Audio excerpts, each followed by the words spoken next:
Assalomu alaykum qadrli tomoshabinlar, aziz do'stlar. Bugun siz bilan hayotingizga bevosita eng muhim jihatlardan biri bo'lgan pensiya masalasi haqida juda ham muhim bir suhbatni boshlaymiz. Agar sizning o'zingiz nafaqaxo'r bo'lsangiz yoki oila a'zolaringiz, yaqinlaringiz orasida pensiya oluvchilar bo'lsa, yoxud yaqin kelajakda o'zingiz nafaqaga chiqishni rejalashtirayotgan bo'lsangiz, ushbu videoni diqqat bilan bironta ham tafsilotni o'tkazib yubormasdan oxirigacha tomosha qilishingiz shart. Negaki siz bir maygacha bajarishingiz kerak bo'lgan bir qator muhim harakatlar mavjud bo'lib, bu sizning oylik pensiyangiz miqdorini sezilarli darajada oshirishi mumkin. Bu ma'lumot mutlaqo har bir fuqaro uchun nihoyatda muhim ahamiyatga ega va men ishonaman, hech kim bu imkoniyatdan bexabar qolib, chetda turmasligi kerak. Videoni boshlashdan avval iltimos kanalimizga obuna bo'lishni va ushbu muhim videoga like bosishni unutmang. Bu bizga siz kabi qimmatli tomoshabinlarimizga bunday dolzarb va hayotiy ahamiyatga ega ma'lumotlarni yanada ko'proq tarqatishga va ularning hayotini yaxshilashga yordam beradi. Muammoning mohiyati: pensiya hisoblash tizimidagi o'zgarishlar va imkoniyatlar. Keling, avvallari pensiya hisoblash tizimi qanday ishlaganiga bir nazar tashlaylik. Oldinlari pensiya miqdorini belgilashda asosan fuqaroning rasmiy ish staji, ya'ni mehnat daftarchasiga kiritilgan yozuvlar va ish stajining ma'lum bir, odatda ketma-ket 5 yillik davrdagi ish haqi miqdori inobatga olinardi. Bu tizim juda qat'iy va an'anaviy edi. Ko'pincha norasmiy sektorda ishlaganlar yoki hujjatlari to'liq bo'lmaganlar uchun adolatsizliklarga sabab bo'lardi. Ko'p odamlar umrining bir qismini mehnat faoliyati bilan o'tkazgan bo'lsa-da, hujjatlardagi kamchiliklar tufayli bu stajni pensiya hisobiga qo'sha olmas edi.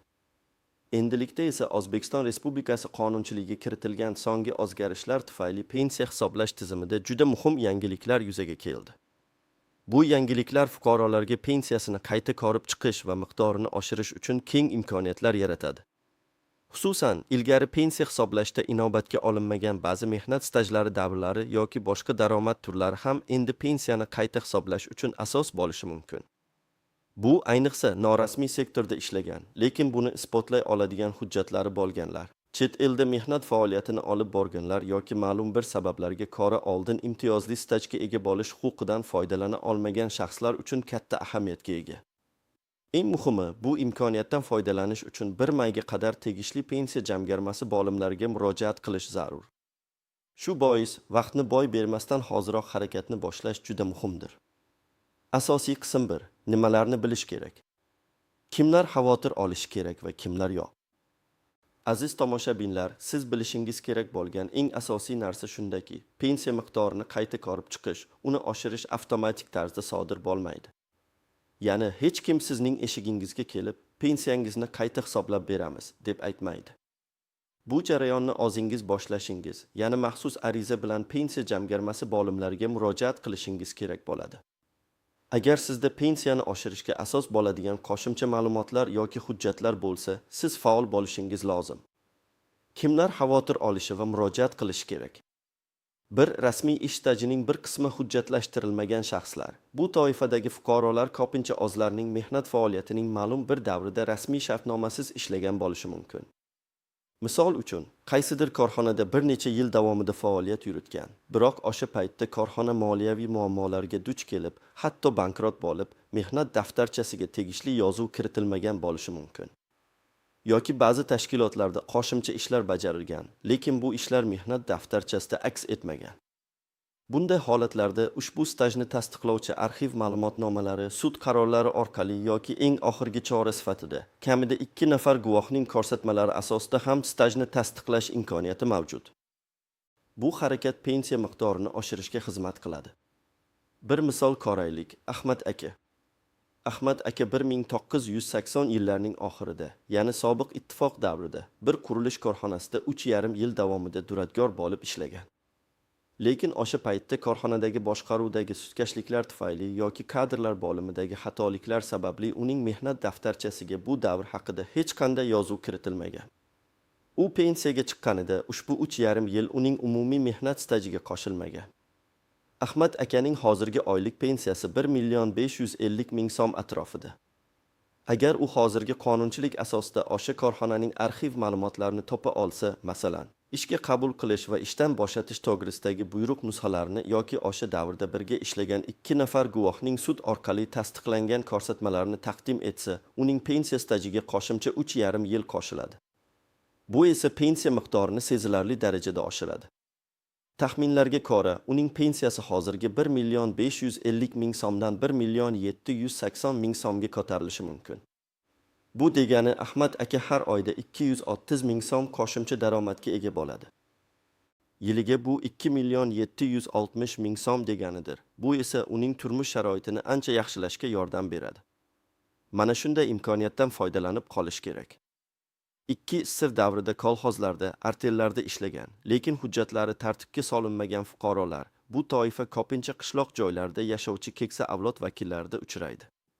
Sobiq ittifoq davrida kolxozlarda ish stajini hisoblash tizimi hozirgidan farq qilar edi va ba'zan ish daftarchasi yuritilmagan yoki yozuvlar tartibsiz kiritilgan holatlar bo'lgan.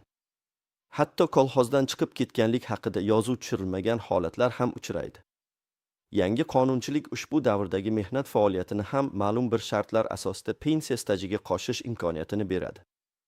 Buning uchun qishloq xo'jaligi arxivlaridan yoki mahalliy hokimiyatlardan tegishli ma'lumotnomalarni olish talab etiladi. 3 chet elda rasmiy ravishda mehnat faoliyatini olib borgan va o'z hisobiga ijtimoiy sug'urta badallari to'lagan fuqarolar globalizatsiya davrida ko'plab O'zbekiston fuqarolari chet ellarda mehnat qilishmoqda. Ba'zi davlatlar bilan O'zbekiston ijtimoiy ta'minot sohasida 2 tomonlama shartnomalar imzolagan. Bu shartnomalar chet elda ishlagan va u yerda rasmiy ravishda ijtimoiy sug'urta badallari to'lagan fuqarolarning mehnat stajini O'zbekistondagi pensiya hisobiga qo'shish imkonini beradi. Bu ayniqsa Rossiya Federatsiyasi, Qozog'iston, Turkiya va boshqa bir qator davlatlarda ishlagan fuqarolar uchun dolzarb. Ikkinchi misol, Gulnora opa va uning chet eldagi staji. Gulnora opa so'nggi 10 yil davomida Rossiya Federatsiyasida rasmiy ravishda mehnat faoliyatini olib borgan. U yerda soliqlar va ijtimoiy sug'urta to'lovlarini to'lab kelgan. U O'zbekistonga qaytgach, avvalgi pensiya qonunchiligi doirasida Rossiyadagi mehnat stajini o'z pensiyasiga qo'shish imkoniyatiga ega emas edi, chunki bu borada qonunchilikda aniq mexanizmlar to'liq shakllanmagan edi.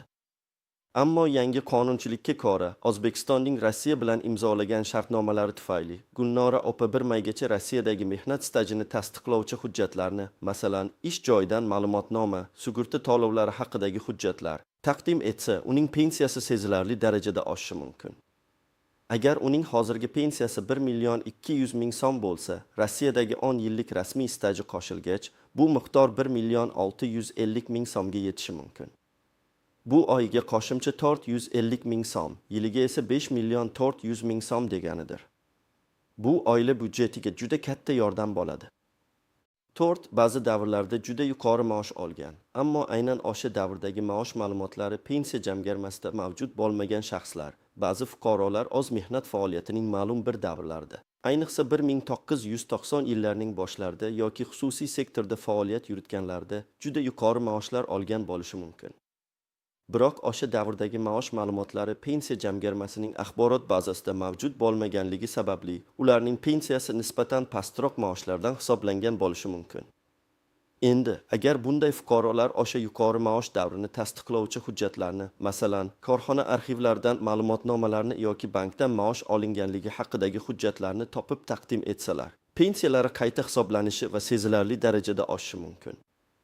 3-chi misol, Mahmud amakining yuqori maoshi. Mahmud amaki 1990 yillarning o'rtalarida iqtisodiy islohotlar davrida bir qo'shma korxonada yuqori lavozimda ishlagan va o'sha davrda juda katta maosh olgan. U pensiyaga chiqqanida o'sha korxona faoliyatini tugatganligi sababli uning maosh ma'lumotlari pensiya jamg'armasining bazasida mavjud emas edi.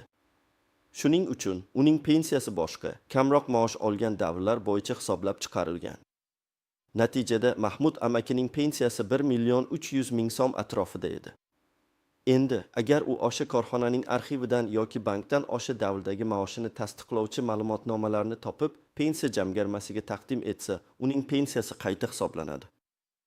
Yangi ma'lumotlar bilan uning pensiyasi 1,850,000 so'mga ko'tarilishi mumkin. Bu har oyda 550,000 so'm qo'shimcha daromad, yiliga esa 6,600,000 so'm deganidir. Bu ayniqsa keksalar uchun muhim yordamdir. 5. Imtiyozli stajga ega bo'lish huquqini beruvchi sharoitlarda ishlagan, lekin bu haqda ma'lumot taqdim etmagan shaxslar. Ba'zi kasblar va ish sharoitlari, masalan, zararli va og'ir mehnat sharoitlari, ayrim tibbiy kasblar, tokkon sanoati kabi sohalar pensiyaga imtiyozli tarzda chiqish yoki pensiya miqdori oshirilgan holda hisoblanish huquqini beradi. Agar siz bunday sharoitlarda ishlagan bo'lsangiz, lekin ilgari bu haqda tegishli ma'lumotnomalar yoki hujjatlarni pensiya jamg'armasiga taqdim etmagan bo'lsangiz, hozir bu imkoniyatdan foydalanishingiz mumkin. Buning uchun ish joyidan yoki arxivdan zararli sharoitlar tasdiqlanganligi haqidagi ma'lumotnomalar talab etiladi. Kimlar xavotir olmasa ham bo'ladi. Agar sizning barcha mehnat stajingiz to'liq rasmiylashtirilgan bo'lsa, ya'ni har bir ish joyingiz va faoliyat davringiz mehnat daftarchangizda yoki elektron mehnat daftarchangizda to'g'ri aks etgan bo'lsa, barcha hujjatlaringiz tartibda bo'lsa va sizda pensiya miqdorini oshirishga asos bo'ladigan yuqorida sanab o'tilgan turdagi qo'shimcha ma'lumotlar, ya'ni tasdiqlanmagan stajlar, yuqori maoshlar yoki xorijiy stajlar mavjud bo'lmasa, siz uchun hozircha qo'shimcha harakat qilish shart emas. Sizning pensiyangiz muntazam ravishda, avtomatik tarzda inflyatsiyani hisobga olgan holda indeksatsiya qilinadi va hukumat qarorlariga muvofiq oshirib boriladi. Shunday ekan, faqatgina yuqorida sanab o'tilgan holatlarga tushadigan fuqarolar faol harakat qilishlari lozim. Asosiy qism 2. Istisnolar, qaltis jihatlar va noaniq nuanslar pensiyani qayta hisoblash jarayoni oddiy ko'ringani bilan, uning bir qator murakkabliklari va nozik tomonlari mavjud. Ularni bilish sizni ortiqcha ovoragarchiliklardan xalos qiladi va jarayonni samaraliroq yakunlashga yordam beradi. 1. Hujjatlarning haqiqiyligi va ishonchliligi. Siz taqdim etadigan har qanday hujjat yuridik kuchga ega va haqiqiy bo'lishi shart. Bu eng muhim shartlardan biridir. Soxta hujjatlarni taqdim etish nafaqat arizangizning rad etilishiga, balki qonuniy javobgarlikka, shu jumladan jinoiy javobgarlikka ham olib kelishi mumkin. Shu sababli barcha arxiv ma'lumotlari, korxonadan olingan ma'lumotnomalar rasmiy blankalarda, korxona muhri va tegishli mansabdor shaxsning imzosi bilan tasdiqlangan, shuningdek, ro'yxatdan o'tgan raqami va sanasi ko'rsatilgan holda rasmiylashtirilgan bo'lishi kerak. Hujjatlarning asl nusxalari va ularning notarial tasdiqlangan nusxalari talab etilishi mumkin. Pensiya jamg'armasi xodimlari hujjatlarning haqiqiyligini tekshirish huquqiga ega. 2. Muddati cheklangan imkoniyat. E'tibor bering, bu pensiyani qayta hisoblash imkoniyati doimiy emas, balki ma'lum bir muddat bilan cheklangan. Aynan 1 maygacha murojaat qilish zarur. Shu bois hoziroq harakatni boshlash, kerakli hujjatlarni to'plash va pensiya jamg'armasiga borish muhimdir. Muddatdan o'tib ketgan arizalar, agar ular uchun uzrli sabablar bo'lmasa, ko'rib chiqilmasligi yoki keyingi qonunchilik o'zgarishlariga qadar noma'lum muddatga qoldirilishi mumkin. Bu fursatni boy bermaslik har bir fuqaroning manfaatiga xizmat qiladi. 3. Axborotning tarqalishi va ahamiyati. Afsuski, ko'pchilik fuqarolar bunday muhim yangiliklardan bexabar bo'lishi mumkin. Bu esa ularni o'z qonuniy huquqlaridan foydalanish imkoniyatidan mahrum qiladi. Shu sababli ushbu videoni iloji boricha ko'proq odamga, ayniqsa keksa qarindoshlaringizga, qo'shnilaringizga va do'stlaringizga ulashing. Sizning bir harakatingiz kimningdir hayotini sezilarli darajada yaxshilashga sabab bo'lishi mumkin. Bu nafaqat ularga moliyaviy yordam, balki ularning mehnatiga bo'lgan adolatli munosabatni tiklash deganidir. 4. Pensiya hisobga olinmaydigan stajlar va faoliyat turlari. Pensiyani qayta hisoblashda har doim ham barcha turdagi faoliyat inobatga olinmaydi. Masalan, uy xo'jaligida ishlaganlik, ayrim o'zini o'zi band qilganlik turlari, agar ular bo'yicha rasmiy ravishda ijtimoiy sug'urta badallari to'lanmagan bo'lsa, yoki ijtimoiy sug'urta badallari umuman to'lanmagan norasmiy mehnat faoliyati pensiya stajiga qo'shilmasligi mumkin. Agar sizning faoliyatingiz turi bo'yicha qonunchilikda aniq tartib-qoidalar belgilanmagan bo'lsa, pensiya jamg'armasi xodimlari har bir holatni individual ravishda, amaldagi qonunlar va me'yoriy hujjatlar asosida ko'rib chiqadi. Shuning uchun murojaat qilishdan oldin o'zingizning vaziyatingizni batafsil o'rganish va kerak bo'lsa, mutaxassisdan maslahat olish maqsadga muvofiqdir. 5. Qaysi davlatlardagi staj hisobga olinadi? Xorijiy mehnat stajini hisoblash uchun O'zbekistonning boshqa davlatlar bilan ijtimoiy ta'minot sohasida tuzgan 2 tomonlama yoki ko'p tomonlama shartnomalari mavjud bo'lishi kerak. Hozirda O'zbekiston bir qator MTH davlatlari, jumladan Rossiya, Belarus, Qozog'iston, Ukraina, Qirg'iziston, Turkmaniston, Ozarbayjon hamda Turkiya kabi davlatlar bilan bu borada shartnomalar tuzgan. Biroq har bir davlat bilan tuzilgan shartnomalar o'ziga xos shartlarga va mexanizmlarga ega. Masalan, ayrim davlatlar bilan faqat pensiya yoshiga yetganida staj hisobga olinishi mumkin. Ba'zilarida esa stajni faqat pensiya jamg'armasining so'rovi bilan tasdiqlash talab qilinadi. Ba'zi davlatlarda esa sug'urta badallari to'langanligi haqidagi hujjatlar asosiy rol o'ynaydi. Shu sababli aynan siz ishlagan davlat bilan O'zbekiston o'rtasidagi shartnomalar shartlarini aniqlashtirish uchun pensiya jamg'armasiga murojaat qilish zarur. Ular sizga aniq ma'lumot beradilar va kerakli hujjatlar ro'yxatini taqdim etadilar. Amaliy maslahatlar: nima qilish kerak? Bosqichma-bosqich yo'riqnoma aziz tomoshabinlar, hozirgi ma'lumotlarning eng muhim qismiga o'tamiz. Ya'ni pensiyangizni oshirish uchun siz aynan nima qilishingiz kerakligi haqidagi amaliy qadamlarga. Vaqtni boy bermasdan bir maygacha harakat qilish uchun quyidagi ko'rsatmalarga amal qiling. 1. Vaziyatingizni sinchkovlik bilan tahlil qiling. Avvalo, o'zingizning mehnat stajingiz va daromad ma'lumotlaringizni diqqat bilan ko'rib chiqing. O'zingiz uchun aniqlik kiritish kerak bo'lgan, ilgari hisobga olinmagan yoki noto'g'ri hisoblangan joylar bormi? Ehtimol, sizda uyda saqlanib qolgan eski mehnat shartnomalari, maosh qog'ozlari, ishga qabul qilish yoki ishdan bo'shatish to'g'risidagi buyruq nusxalari, diplomlar, agar ta'lim staji ham pensiya uchun muhim bo'lsa, yoki boshqa hujjatlar mavjuddir. Ularni yig'ing va tartibga soling. Har bir mayda detal ham pensiyangiz miqdoriga ta'sir qilishi mumkin. Masalan, ish stajingizda bir necha oylik uzilish borligini payqadingiz, lekin aslida bu davrda siz mehnat ta'tilida bo'lgansiz va bu ta'til uchun ham maosh olgansiz. Bunday holatlarni aniqlash juda muhim. 2. Kerakli hujjatlarni to'plang. Pensiyani qayta hisoblash uchun sizga bir qator hujjatlar talab etiladi. Ularning ro'yxati sizning holatingizga qarab farqlanishi mumkin, ammo asosiy hujjatlar quyidagilardir: pasport, asli va nusxasi. Identifikatsiyangizni tasdiqlash uchun. Pensiya guvohnomasi, agar siz allaqachon pensiya oluvchi bo'lsangiz, uning asli va nusxasi. Mehnat daftarchasi, asli va barcha sahifalarning nusxasi. Bu sizning asosiy mehnat stajingizni tasdiqlovchi hujjatdir. Elektron mehnat daftarchasi mavjud bo'lsa, uning chop etilgan nusxasi ham ma'qul. Maosh to'g'risidagi ma'lumotnomalar, agar sizda mavjud bo'lsa va avval pensiya jamg'armasiga taqdim etilmagan bo'lsa, maosh miqdorini tasdiqlovchi hujjatlar. Bu ayniqsa yuqori maosh olgan davrlar uchun juda muhimdir. Korxona buxgalteriyasidan yoki arxivdan olinishi mumkin. Bu ma'lumotnomalar aniq hisoblangan maoshlar, bonuslar, mukofotlar va shu kabi to'lovlarni o'z ichiga olishi kerak. Mehnat stajini tasdiqlovchi qo'shimcha hujjatlar, ish joyidan ma'lumotnoma. Agar sizning mehnat daftarchangizda qaysidir davr yozilmagan bo'lsa, o'sha korxona yoki tashkilotdan, agar u hali faoliyat yuritayotgan bo'lsa, olgan ma'lumotnoma. Arxiv ma'lumotnomalari, agar korxona tugatilgan bo'lsa, uning hujjatlari saqlanayotgan davlat arxivlaridan olingan ma'lumotnomalar. Bu ma'lumotnomalarda sizning ishga qabul qilinganlik, lavozim o'zgarishi, ishdan bo'shatilganlik haqidagi buyruqlar raqamlari va sanalari aks etishi kerak. Sud qarorlari, agar sizning stajingizni tasdiqlovchi hujjatlar yo'qolgan bo'lsa va boshqa usullar bilan tasdiqlash imkoni bo'lmasa, sudga murojaat qilib, mehnat stajini sud orqali tasdiqlatishingiz mumkin. Bu oxirgi chora sifatida qo'llaniladi va uzoqroq jarayonni talab qilishi mumkin. Shuning uchun bunga oldindan tayyor turish kerak. 2 nafar guvohning ko'rsatmalari. Agar stajni tasdiqlovchi yozma hujjatlar umuman bo'lmasa, siz bilan bir davrda va bir joyda ishlagan kamida 2 nafar guvohning ko'rsatmalari asosida ham stajni tasdiqlash mumkin.